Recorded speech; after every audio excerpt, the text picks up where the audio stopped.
이 시간 왜 예수인가? 왜 예수인가라는 제목으로 말씀을 전하도록 하겠습니다. 자, 우리 먼저 인사 한번 하겠습니다. 잘 오셨습니다. 예. 한 사람이 거대한 성문 앞에 서 있습니다. 그 문은 굳게 닫혀 있고 문 위에는 이렇게 적혀 있습니다. 생명으로 들어가는 문이라고 적혀 있습니다. 그는 문을 두드립니다. 어떻게 두드리냐? 선행으로 문을 두드립니다. 그리고 종교적으로 문을 두드립니다. 그리고 열심으로 문을 두드립니다. 그리고 철학으로 문을 두드립니다. 그런데 천국 문은 열리지 않습니다. 마침 그 앞에 한 사람이 서 있습니다. 그렇게 이상하게 다른 것으로 문을 두드리고 있는 그 사람에게 이 문 앞에 서 있는 귀한 분이 말을 합니다. 이 문은 선행으로 열리지 않습니다. 종교적으로도 열리지 않습니다. 열심으로도 열리지 않습니다. 오직 내가 열어줘야 열리는 문입니다. 내가 곧 예수 그리스도입니다. 내가 곧 생명의 문입니다. 라고 이렇게 말을 했다는 이야기가 있습니다. 여러분, 아랍의 유명한 이야기 알리바바와 40인의 도둑 얘기 알고 계실 겁니다. 가난한 나무꾼이었던 알리바바는 우연찮게 도둑 무리들이 40명의 도둑 무리들이 후루룩 몰려와서 어떠한 바위 동굴 앞에 서는 것을 보게 됩니다. 두목이 딱 나와서 말하죠. 열려라 참깨. 그러니까는 그 거대한 돌문이 즈르르 하면서 열리는 것을 보게 됩니다. 그러고 나서 그 안에 자기들이 훔쳐왔고 빼앗은 보물들을 다 갖다 집어넣습니다. 자, 그러고 나서 나오면서 문이 또 자용 닫혔는데 그 안에서 열려라 참깨. 그러니까 또 탁 열려라. 이렇게 또 하고 또 닫혀라 참깨 하니까 또 닫히고 그렇게 하는 것을 보게 됩니다. 이 알리바바가 야 대단한데 이렇게 해서 이제 40인의 도둑이 탁 떠나고 나서 설마 내가 해도 열릴까 싶어서 탁 해봅니다. 열려라 참깨 했더니 진짜 그 거대한 바위 문이 열리는 겁니다. 그 안에 들어가서 이제 딱 말을 한 거죠. 닫혀라 참깨 하고 또 닫아놓습니다. 그 안에 들어가서 봤더니 정말로 금은 보화가 가득하여서 산더미처럼 쌓이는 것을 보게 됩니다. 그때에 이 알리바바가 생각합니다. 여기에서 내가 조금 가져가도 큰 문제 없겠지. 아, 이게 웬 횡재라고 생각하고 조금 가져오게 됩니다. 자, 나올 때 다시 열려라 참깨. 바위 문이 확 닫혀라 참깨 확 이렇게 해서 됐습니다. 집에 와서 있는데 이제 금은 보화를 좀 가져왔죠. 그래서 그것을 이렇게 하고 나니까는 이제 형편이 좋아졌습니다. 그런데 그것을 유심히 쳐다보고 있던 형 카심이 너 어디서 났냐? 그 돈 어디서 났어? 이렇게 묻게 되는 거죠. 그러면서 취조하듯이 막 쪼르니까 어쩔 수 없이 알려주게 됩니다.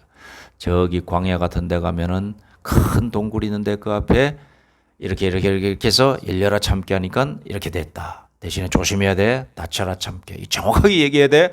이렇게 했는데 알았다 하고 금은 보화의 마음을 뺏긴 이 카심 이 형이 가서 정말로 들어갈 때 열려라 참깨 했더니 바위 문이 열리게 되는 겁니다. 근데 그 속에 들어가서 딱 이제 가진 보물을 한 거 들고 이제 나오려고 하다 보니까 뭐라고 말을 해야 되지? 열리라 홍깨 열리라 들깨 기억이 안 나는 겁니다. 참깨가 기억이 안 나는 겁니다. 낭패입니다. 계속 이 말 저 말 해도 열리지가 않으니까는 그 안에 갇히고 말았습니다. 그때 마침 도둑의 두목이 들어와서 너 뭐냐 이렇게 해서 잡혀서 결국엔 죽고 마는데 여러분 그렇습니다. 이 카심 형이 열려라 참깨라고 하는 정확한 단어를 말을 해야 되는데 열려라 참깨를 말을 못하는 거예요. 엉뚱한 말을 해요. 열려라 홍깨 열려라 들깨 이렇게 해봤자 열리지가 않는 겁니다. 열려라 참깨 정확하게 해야지만이 그 바위 문이 열리게 됐을 것인데 엉뚱한 이름을 말함으로 말미암아 그 문이 열리지 않게 되고 결국에는 죽음을 맞이하고 말았던 것입니다. 여러분 천국 문도 마찬가지다 이 말입니다. 천국 문을 열 수 있는 고백을 해야 합니다. 예수 그리스도를 고백할 때 천국 문이 열리는 것이지 다른 이름으로는 천국 문을 열 수가 없다는 사실을 우리는 알아야 됩니다. 그래서 사도행전 4장 12절에 베드로가 말을 하지 않습니까? 다른 이로서는 구원을 얻을 수 없나니 천하 만민 중에서 이름을 구원을 줄 만한 이름은 오직 예수 그리스도밖에 없다라고 고백하고 있는 거 아니겠습니까? 많은 길이 있는 것처럼 보이지만 하나님께로 가는 길은 하나입니다. 하나. 왜 수많은 종교와 사상 가운데 왜 예수일까? 왜 기독교는 예수를 유일한 구원자로 말하는 것입니까? 오늘 우리는 우리의 감정이나 전통이나 내려오는 전승 이런 것이 아니라 성경 전체의 흐름 곧 구속사적 관점에서 이 질문에 대답하고자 하는 겁니다. 왜 예수이어야만 하는가? 이 예수에 대해서 기록한 성경은 뭐라고 말하는가? 이 예수에 대해서 이것에 대해서 알아보고자 하는 것입니다. 성경은 인간의 필요에서 시작하지 않습니다. 성경을 읽다 보면 여러 가지 이상한 의문들이 떠오르는 것이 사실입니다. 요거 궁금한데 요런 건 안 알려주네. 요런 의문이 드는데 요것도 안 알려주네. 성경은 우리에게 그런 해답을 기록한 해설집으로서의 책이 아닙니다. 성경은 무슨 책이냐? 오직 죄 사함과 구원을 위해서 필요한 분이 누구신가? 이 부분에 대해서만 초점을 맞추고 있는 책이 바로 성경책이다 이 말씀입니다. 창세기 1장은 인간이 하나님의 형상으로 창조되었다라고 선언하고 있습니다. 인간은 하나님과 교제하도록 창조되었습니다. 그러나 3장에 보니까 죄가 들어옴을 보게 됩니다. 아담과 하와의 타락은 단순한 실수가 아니라 하나님과의 언약 관계의 무너짐, 깨짐, 파괴를 의미합니다. 그 결과 하나님과의 관계가 단절이 일어났고 죽음이 시작되었고 저주 아래 놓인 세상이 되고 마른 것입니다. 구원은 그래서 이제는 선택이 아니라 필수 사항이 됐어요. 우리는 구원받아야만 되는 상황으로 처해지게 된 겁니다. 죄로 인하여서 우리는 받아도 되고 안 받아도 되고가 아니라 필수적인 요소가 되었다 이 말씀입니다. 창세기 3장 15절에 보니 죄가 들어온 직후 하나님은 심판과 동시에 약속을 해 주십니다. 여자의 후손이 이 뱀의 머리를 상하게 할 것이다. 이 약속을 딱 3장 15절에 천명하고 있습니다. 자, 이것을 가리켜서 신학적으로 원시복음이다. 가장 태초의 복음이다. 그래서 원시복음이다라는 명칭을 씁니다. 성경 전체는 이 약속의 성취를 향해서 쭉 가고 있습니다. 창출, 내민신 해서 쭉 해서 말라기까지, 구약은 말라기까지. 신약도 마찬가지죠. 예수 그리스도의 마태복음부터 다 해서 요한계시록까지. 전부 다 예수 그리스도 한 사람에게 맞추고 있다. 구약은 질문합니다. 그 여자의 후손은 누구인가? 구약에서는 그렇게 말을 하고 있습니다. 이 뱀의 머리를 상하게 할 여자의 후손은 누구인가? 창세기 12장에서 하나님은 아브라함을 부르십니다. 땅의 모든 족속이 너로 말미암아 복을 얻을 것이다. 한 사람을 통해 모든 민족이 복을 얻는다. 이 아브라함을 통해서 아브라함의 후손을 통해서 복을 얻는다라고 천명하고 계신 것입니다. 이 약속은 아브라함 개인에게 끝나지 않습니다. 그의 후손을 통해서 성취될 약속입니다. 자, 신약에 보니까 그의 후손이 누구다? 아브라함에 딱 내려오면은 후손이 누구다? 육신적으로 예수 그리스도에서 딱 튀어나오게 되는 겁니다. 출애굽기 시장에 보면 6월절 밤이 나옵니다. 이집트 땅에서 이스라엘 백성들이 마지막으로 이제 탈출하기 직전입니다. 그때 이스라엘 백성은 어린 양을 잡아 그 피를 문설주로 탁 바릅니다. 어린 양을 잡아서 그 피를 문설주에 바르는 거죠. 자, 죽음의 사자가 그 피를 보고 싹 넘어갑니다. 그래서 6월이에요. 6월. 질문해 보십시오. 왜 피입니까? 왜 어린 양입니까? 왜 흠없는 것이어야 합니까? 이것은 단지 역사적인 사건이 아닙니다. 이것은 장차 오실 참 어린 양을 예표하는 겁니다. 예표. 신약은 선언합니다. 보라, 세상 죄를 지고 가는 하나님의 어린 양이로다 라고 이렇게 예수님을 향하여서 이렇게 선포하고 있거든요. 왜 예수인가? 그는 구약에 나오는 이 6월절 어린 양의 실체이기 때문에 죽음이 아니라 생명으로 넘겨지는, 죽음을 건너뛰게 하는 능력의 어린 양이기 때문에 이 예수를 예표하고 있는 겁니다. 자, 레위기를 보면은 제사가 수없이 많이 나옵니다. 속죄제, 속건제, 번제 이렇게 쭉 나옵니다. 끊임없는 제사, 반복되는 희생이 있는 곳이 어디다? 구약 시대였어요. 피 위에 또 피를 붓고 이렇게 해서 태웁니다. 이것은 무엇을 의미합니까? 인간은 스스로 죄를 해결할 수 없다라는 것을 말합니다. 자, 여러분, 죄 사하면은 피 흘림이 반드시 있어야 됩니다. 왜냐? 죄값을 치러야 하기 때문에. 그러나 짐승의 피는 완전하지 않습니다. 모든 제사는 외치고 있습니다. 더 나은 희생 제사가 필요하다. 제사를 드리면 계속 또 제사. 제사는 제사를 부릅니다. 사무엘하 7장에 보니 하나님은 다윗에게 약속하고 계십니다. 내 왕위를 영원히 견고히 하리라. 다윗 왕조에게 이야기하는 겁니다. 그러나 다윗 죽었습니다. 그의 아들 솔로몬도 죽었습니다. 그의 아들 다 죽었습니다. 자, 이스라엘의 왕들은 실패한 겁니다. 육신적 왕은 실패했습니다. 그렇다면 영원한 왕위가 너에게서 나올 것이다라고 했는데 그 영원한 왕위의 실체는 누구인가? 그 영원한 왕은 누구인가? 구약시대의 사람들, 지금의 유대인들은 아직도 그 왕을 찾고 있어요. 육신적 왕, 메시아를 찾고 있는 거예요. 기름 부음 왕, 영적 기름 부음 왕은 누구인가? 예수 그리스도를 예표하고 있는 거예요. 이사야는 말합니다. 처녀가 잉태하여 아들을 낳을 것이다. 그 이름은 임마누엘이라 하라. 그는 우리의 허물을 위하여 찔림을 받을 것이다.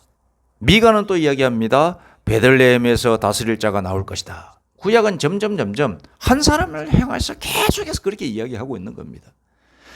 성경 구약과 신약의 초점은 누구인가? 예수 그리스도입니다.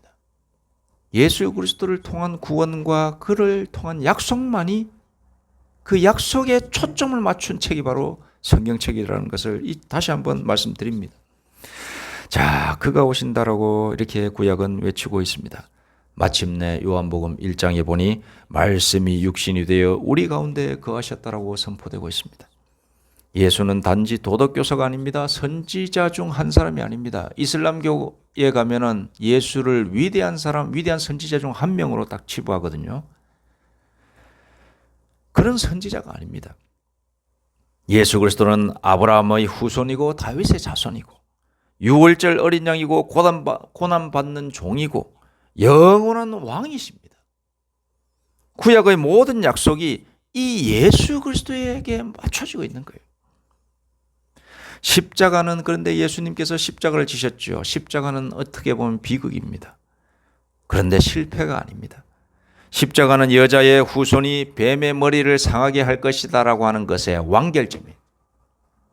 십자가를 지심으로 말미암아 사탄의 머리가 상하게 되는 겁니다. 창세기 3장 15절에 아까 말씀드렸지요. 한 여자에게서 뱀의 머리를 상하게 할 자가 나타나리라, 태어나리라. 그 여자의 후손이 누구냐? 예수 그리스도. 유월절의 완성입니다. 제사의 종결입니다. 다윗 언약의 확증입니다. 하나님의 공의와 사랑이 만나는 자리입니다. 죄는 반드시 심판받아야 됩니다. 이건 어쩔 수 없는 숙명입니다. 그러나 하나님은 죄인을 사랑하십니다. 그 해결이 뭐냐? 십자가는 거예요. 죄의 심판과 하나님의 사랑이 겹치는 그 결정체가 곧 십자가를. 왜 예수님인가? 십자가에서 우리를 위해서 대신 죽으셨기 때문입니다. 십자가에서 끝났다면 예수님은 그냥 순교자일 뿐입니다. 그리고 마침내 사흘 만에 부활하셨습니다. 부활은 선언입니다. 죄가 패배했다. 이제 사망의 힘을 잃었다. 구원이 완성되었다. 예수는 단지 가르침을 남긴 분이 아니라 죽음을 이기신 분이십니다. 여러분 믿습니까? 제가 서면에서 잠깐 거리를 가고 있는데 어떤 아저씨가 저에게 묻더라고요. 나를 딱 쳐다보면서 남녀 효랑 개교를 아십니까? 아주 이렇게 도발적으로 물어보시더라고요. 압니다. 남녀 효랑 개교를 아세요? 아, 좋습니다. 여기 가면 복 받고 잘 됩니다. 그렇게 얘기하더라고요. 그래서 제가 그 말을 쭉 듣고 있다가 얼굴을 딱 쳐다보면서 이렇게 얘기했습니다. 예수 믿으세요. 예수 믿으세요. 이랬더니 그 아저씨가 갑자기 인상이 다 굳어지면서 뭐라고 이야기하냐면은 예수요? 예수는 자기도 구원하지도 못하고 십자가에 죽은 사람이에요. 무슨 예수가 구원자야? 저는 좋게 얘기했는데 조용히 예수 믿으세요 했는데 나를 막 쏘아붙이더라고요. 자, 여러분 부활을 모르면 그야말로 그 사람 말이 맞아요. 십자가에서 죽기만 했으면 힘이 없지요. 그러나 예수님은 부활하셨습니다. 그래서 그게 완결입니다. 부활이 없으면 예수님은 그저 순교자일 뿐이지만 부활하셨기에 우리의 구원자가 되신 겁니다. 여러분 믿으시기 바랍니다. 왜 예수인가? 그분이 유일해서가 아닙니다. 우리가 또 배타적이어서 예수만 믿어라 이렇게 하는 거 아닙니다. 왜 예수인가에 대해서 누가 그렇게 만들어 놓으셨냐? 하나님께서 그래 만들어 놓으신 거예요. 하나님께서 이 한 사람 나사렛 예수를 통해서만 나에게 올 수 있다. 천국 문이 열린다. 라고 만들어 놓으셨기 때문에 저도 어쩔 수 없이 예수만 믿어야 되는 거예요. 노골적으로 말씀드리면. 다른 거 좋은 거 많이 있습니다. 선행하면 천국 갈 수 있습니다. 타 종교들은 그렇게 이야기하죠. 덕을 많이 쌓으면은 나의 덕이 나에게는 안 오더라도 결국에는 내 자식이나 아니면 내 뭐 이렇게 이제 다음 생에 영향을 미쳐갖고 나에게 영향을 미칠 것이다. 그런 식으로 가르쳐요. 하나님은 그렇게 말씀하시지 않습니다. 선행으로 안 된다. 너가 구원받지 못한다. 행함으로 구원받지 못한다. 다른 종교로 구원받지 못한다. 내가 너희를 구원할 수 있는 유일한 길은 예수를 믿는 것밖에 없다. 라고 말씀하고 계십니다. 구원은 취향의 문제가 아닙니다. 생명의 문제입니다. 처음 이야기로 돌아가 보겠습니다. 처음 이야기할 때 한 남자가 천국 문 앞에 서서 선행으로 두드리고 결국 뭐로 두드리고 계속 두드렸지만은 문이 열리지 않았다고 했습니다. 자, 그는 결국 깨달았습니다. 문을 두드리는 것이 아니라 문이신 분을 믿어야 한다라고 하는 것을 깨달은 겁니다. 예수님은 길을 가르쳐 주시는 분이 아닙니다. 예수님 자체가 길이십니다. 예수님 저의 구원의 문을 열어주세요. 이게 아니라 예수님을 안고 예수님을 체험하는 것이 곧 내가 생명의 길로 들어가는 겁니다. 예수님 나에게 좋은 가르침을 주세요. 이게 아니라 제가 예수님을 품겠습니다. 예수님 나를 안아주세요. 이겁니다. 어머니의 사랑 무엇으로 느낄 수 있는가? 저도 어릴 적에 우리 어머니가 그렇게 살갑지 않은 스타일이어서 많이 해주시지 않았지만 한 번씩 안아줄 때가 있어요. 성우가라고 안아주면은 그 어머니의 사랑을 설명을 안 해도 느끼고 어머니의 사랑을 느끼는 거예요. 예수님이 길이요 진리요 생명이라고 예수님이 말을 하시는 것이 아니라 예수님께로 가면 예수님이 길임을 진리임을 생명의 문임을 여러분 아실 겁니다. 예수님을 온전히 믿고 예수님을 품으시는 저와 우리 모두가 되기를 간절히 소망합니다. 기도드리겠습니다. 하나님 아버지, 나사렛 예수를 통하여 구원의 길을 여시고 저희에게 귀한 믿음을 허락하여 주시니 감사드립니다. 이 믿음 변치 않고 천국 가는 그날까지 하나님의 뜻에 합당한 믿음과 삶을 살게 하여 주옵소서. 예수님의 이름으로 기도드립니다. 아멘.